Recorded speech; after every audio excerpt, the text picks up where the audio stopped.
दोस्तों नमस्कार। हिमालय आयुर्वेद चैनल के मानसिक स्वास्थ्य विशेषांक में आपका स्वागत है। आज मैं आपके लिए लाया हूँ मानसिक स्वास्थ्य सीरीज भाग 3। तो चलिए दोस्तों, अब हम सीधे पॉइंट की बात करते हैं। जैसे कि आप लोगों को पता है, आज के वातावरण में चारों ओर स्ट्रेस है, चारों ओर एक प्रकार से ऐसा वातावरण है, तनाव जीवन में हावी हो गया है। लेकिन अगर हम गौर से देखें तो कोई भी इंसिडेंट होती, कोई भी चीज़ होती, घटना होती है, उस पर कुछ लोग बहुत शांतिपूर्वक रिएक्ट करते हैं या स्लो रिएक्ट करते हैं। कुछ लोग बहुत ही एग्रेसिव होकर रिएक्ट करते हैं। जैसे कि सपोज कोई मन मुताबिक आपके काम नहीं हुआ, तो अगर आपका कूल माइंड होगा तो आप बिल्कुल धैर्य से वो चीज़ दिमाग में ठंडे दिमाग से सोचोगे, बहुत ही कूल रिएक्ट करोगे, बिल्कुल शांत बिल्कुल। और अगर आपके दिमाग में टेंशन है, अगर आप स्ट्रेस में हो, तो आप तनाव में होके आप गुस्से से रिएक्ट करोगे उस चीज़ में, आपको गुस्सा आ जाएगा। यानी कि गुस्सा जो है वो दिमाग की कमजोरी है। ये साइंटिफिक रीजन है कि हमारे अंदर जो क्रोध होता है, गुस्सा होता है, यह हमारे मानसिक लेवल को बता रहा है कि आपका मानसिक लेवल थोड़ा कमज़ोर चल रहा है, जिसमें कि सुधार की आवश्यकता है। और इसमें अगर समय रहते सुधार नहीं किया गया, जैसे कि मैंने पिछली बार बताया था कि अगर समय रहते इसमें ध्यान नहीं दिया गया, उचित इसका उपचार नहीं किया गया, इसका विपरीत चिकित्सा नहीं की गई, तो ये चीज़ बाद में बढ़ती रहती है और ये पागलपन, मैनिया इसको कहते हैं, ये पागलपन में बाद में कन्वर्ट हो जाती हैं। तो अब बताते हैं कि इसका जो रोकथाम है, इसके निजात कैसे करके दिलाई जाए कि ये चीज़ उत्पन्न ही ना हो। तो इसके लिए दोस्तों मैं कुछ औषधियाँ बता रहा हूँ। पहले अश्वगंधा, जटामासी, शंखपुष्पी और सर्पगंधा। एक बार फिर से सुन लीजिए। अश्वगंधा चूर्ण, जटामासी चूर्ण, शंखपुष्पी चूर्ण और सर्पगंधा, राउ वोल्फिया सर्पेंटिना जिसको कहते हैं। अश्वगंधा ये भी सर्वसुलभ है। जटामासी जिसको बाल छड़ी भी कहते हैं, सर्वसुलभ है। शंखपुष्पी जिसको सुना होगा अपने बच्चों में याददाश्त बढ़ाने के लिए शंखपुष्पी सिरप होता है, तो शंखपुष्पी चूर्ण ये एक वनस्पति होती है, उसकी पत्तियों का चूर्ण होता है। और सर्पगंधा का चूर्ण, ये सभी चारों औषधियाँ सम मात्रा में सुबह शाम एक एक चम्मच ठंडे जल के साथ, नॉर्मल जल के साथ लेनी है। ऊपर से आप गुनगुना या ठंडा गाय का दूध, घी मिलाकर ले सकते हैं।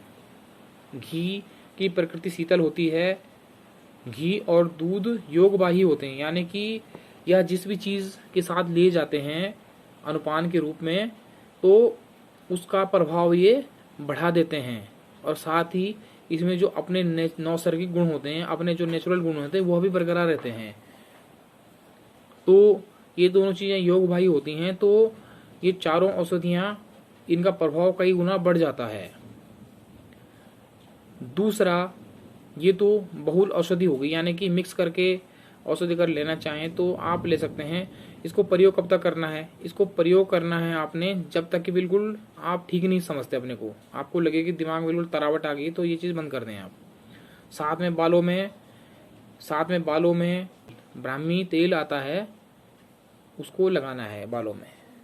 या ब्राह्मी की पत्तियों को जो है आप तेल में उबाल लीजिए, किसी भी तेल में, नारियल तेल हो या कोई सा भी तेल हो, और उसको लगाइए। नारियल तेल ज़्यादा बेटर होगा, या तिल के तेल में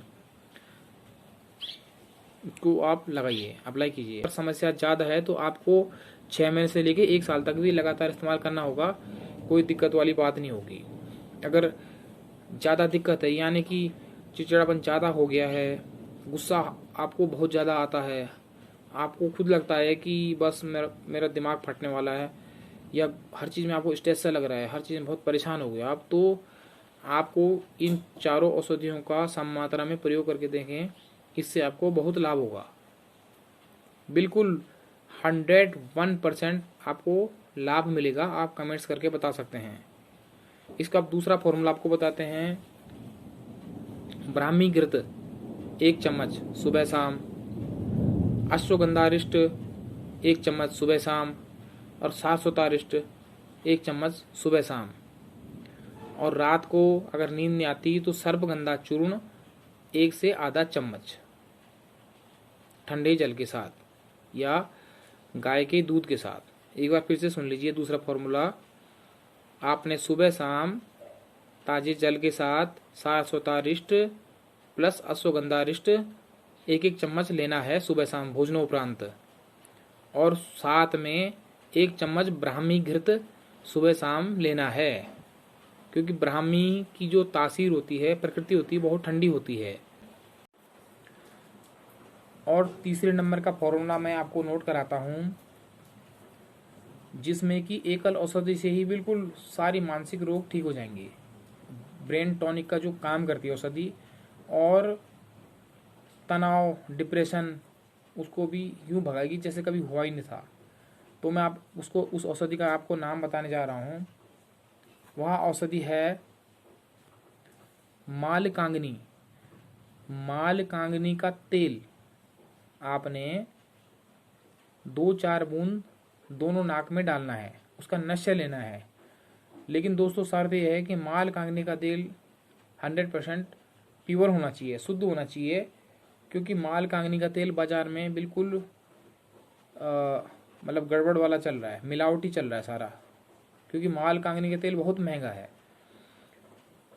हमने खुद मालकांगनी का तेल बाजार से प्रयोग कराया तो उससे मैंने देखा कि वो लाभ नहीं मिल रहा है। तो हमें लास्ट में अपने किसी परिचित से, जिसका कि एक्सपेलर होता है, एक्सपेलर मशीन है, उनकी मशीन में मालकांगनी के बीजों से तेल अपने सामने निकलवाया, जो कि बाजार में जो बिकने वाला तेल है उससे थोड़ा महंगा तो पड़ा है, लेकिन बिल्कुल 101%, 110% उसकी गारंटी है।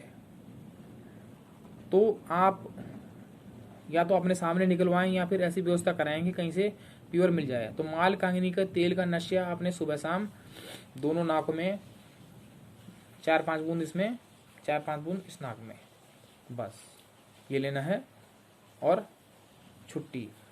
साथ में दोस्तों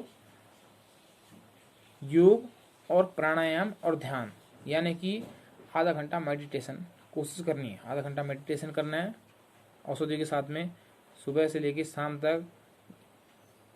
अनुलोम विलोम,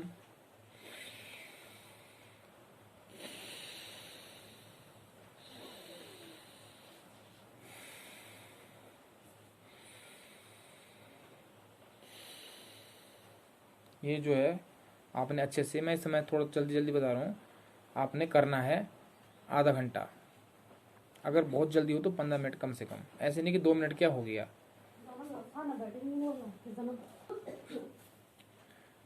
तीसरी एक्सरसाइज है भ्रामरी, जो कि सबसे मुख्य है इसमें, भ्रामरी उद्गीत।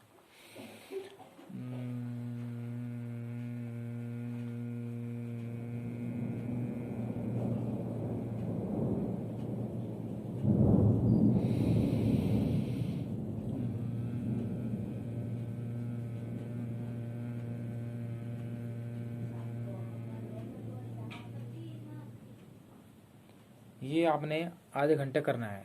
मतलब दोस्तों आपको अपने लिए समय निकालना पड़ेगा। देखो इसमें 50% काम योग करेगा या मेडिटेशन करेगा, 50% काम दवाई करेगी।